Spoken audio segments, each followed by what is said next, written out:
नमस्ते, मैं हूं doctor Monika Agarwal and welcome to my channel her care clinic. आज हम बात करेंगे पीसीओडी, पीसीओएस और पॉलीसिस्टिक ओवेरियन डिजीज़ और सिंड्रोम। रूटीनली हमारे ओपीडी में हम ये प्रॉब्लम देखते हैं जो कि रिप्रोडक्टिव एज ग्रुप में पाया जाता है।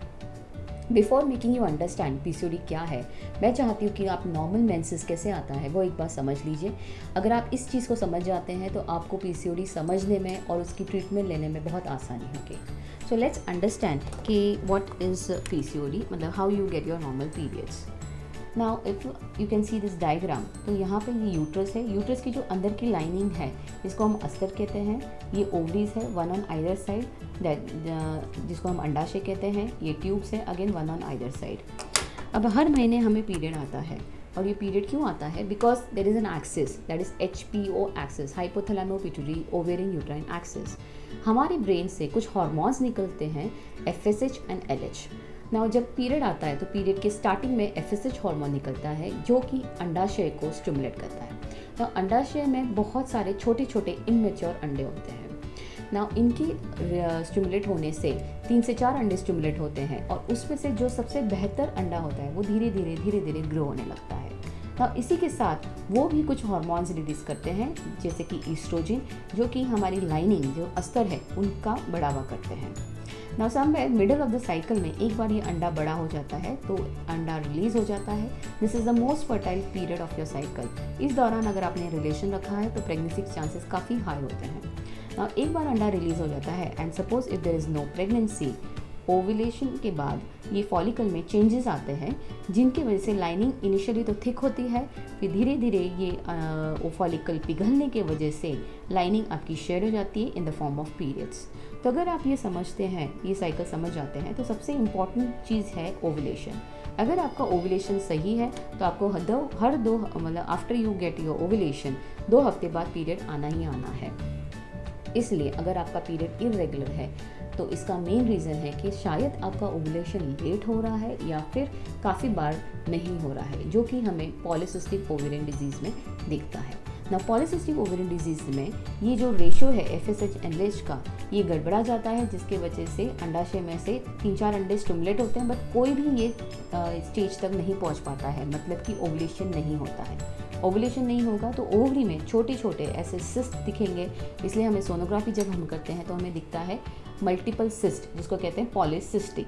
नाउ सिंस ओवुलेशन नहीं हो रहा है तो डेफिनेटली आपके पीरियड्स इरेगुलर हो जाएंगे, और जो प्रेगनेंसी ट्राई कर रहे हैं उन्हें प्रेगनेंसी रहने में दिक्कत होगी। सो PCOD होता क्यों है? मेन रीज़न है हार्मोनल इम्बैलेंस, मतलब कि हमारे ब्रेन से FSH और LH जो हार्मोन निकलना चाहिए वो ठीक से नहीं निकल रहा है, इसलिए ये प्रॉब्लम होती है। सेकेंड रीज़न इज़ ओबेसिटी, मोटापा। Now insulin is a hormone जो कि पैनक्रियास से निकलता है, और इसका मेन फंक्शन है ग्लूकोज को यूज़ करना।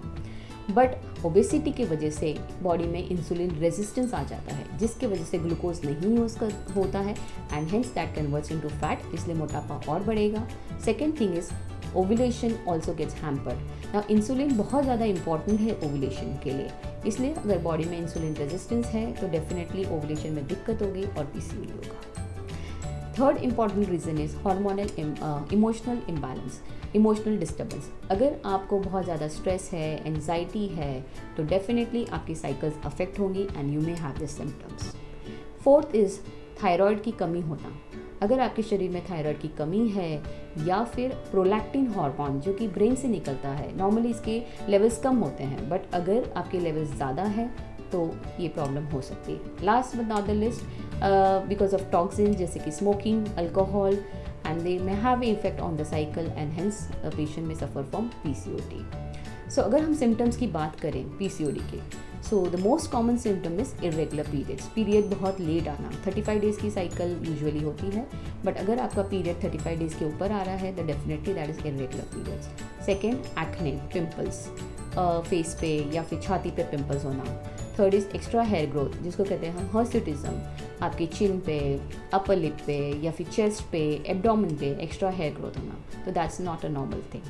Fourth, infertility, those who are trying for pregnancy, और उन्हें अगर प्रेगनेंसी नहीं रह रही है, पीरियड्स इरेगुलर है, तो हमें definitely PCOD, we need to search for PCOD। Last but not the list, PCOD का प्रॉब्लम अभी तो तकलीफ देगा ही देगा, बट आगे भी आपको तकलीफ होगी, जैसे कि diabetes, blood pressure, increase cholesterol, and sometimes ऐसे पेशेंट को एंडोमेट्रियल कैंसर की रिस्क कंपेरेटिवली ज़्यादा होती है। हेंस पीसीओडी का ट्रीटमेंट बहुत ज़्यादा इंपॉर्टेंट है, and before giving you treatment we need to confirm a diagnosis. Now इसे कंफर्म कैसे करते हैं? एक सोनोग्राफी बहुत ही इंपॉर्टेंट इन्वेस्टिगेशन है पीसीओडी में। हम ओवेरियन वॉल्यूम देखते हैं, ओवरी में हमें पर्टिकुलर फीचर दिखता है जिसको हम कहते हैं स्ट्रिंग ऑफ पर्ल अपीयरेंस, जैसे कि ओवरी ने मोती की माला पहन ली है। Hence it is called as polycystic. Poly मतलब बहुत सारे, सिस्टिक मतलब छोटे छोटे सिस्ट। दूसरा है हम ब्लड टेस्ट करते हैं। ब्लड टेस्ट फॉर एग्जांपल हम थायराइड चेक करेंगे, प्रोलैक्टिन चेक करेंगे, आपके शुगर्स चेक करेंगे। काफ़ी बार हम आपको LH, FSH, other hormonal profile करने के लिए कहेंगे, जो कि आपको Day 2 या Day 3 ऑफ साइकिल में करना है। AMH इज अनदर टेस्ट जो हम करते हैं, जिससे हमें आपका ओवेरियन रिजर्व पता चलता है।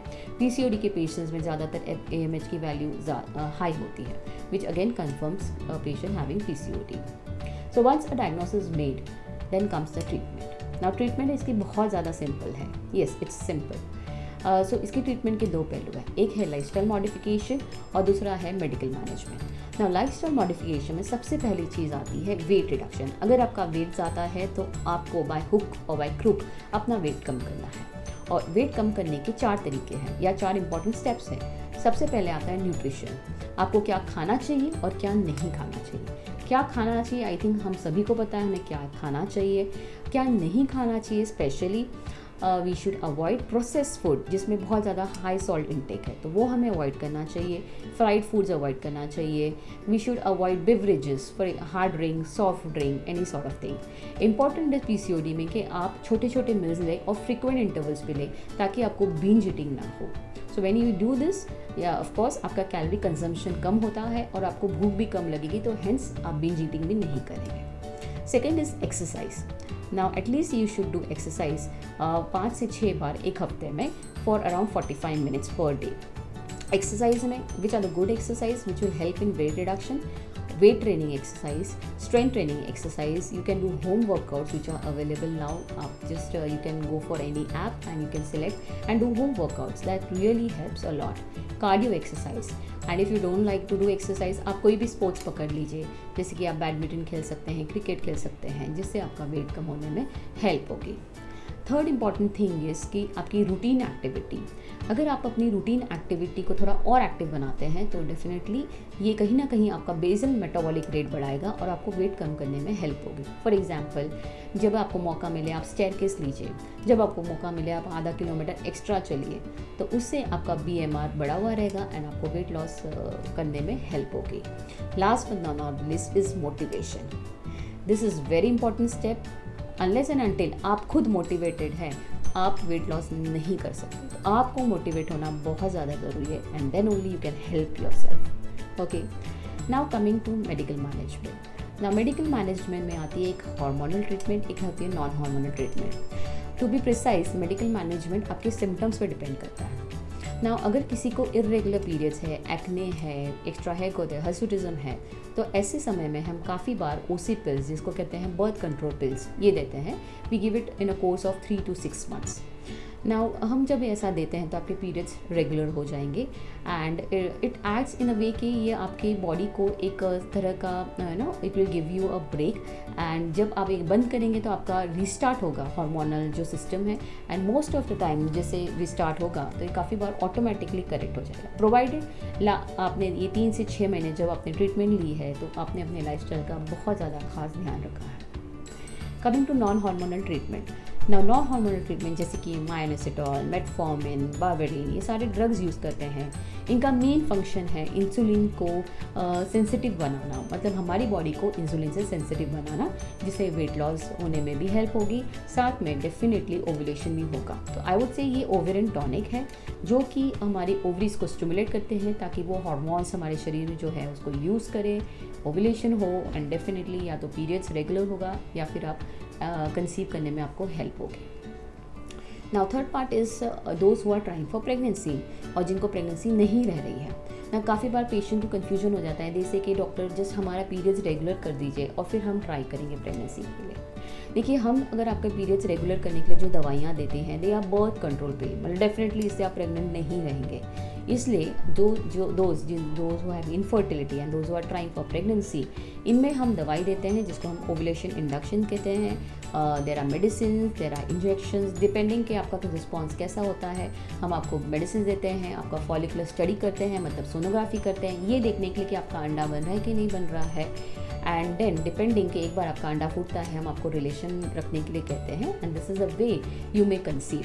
नाउ पीसीओडी की पेशेंट्स को ट्रीट करना अगर इनफर्टिलिटी है तो बहुत आसान है। यूजुअली 6 to 9 मंथ में we get a good response, because we know कि अंडा नहीं बन रहा है, और अगर हमने अंडा बनने की दवाई दी तो पेशेंट ज़रूर रिस्पॉन्ड करेगा।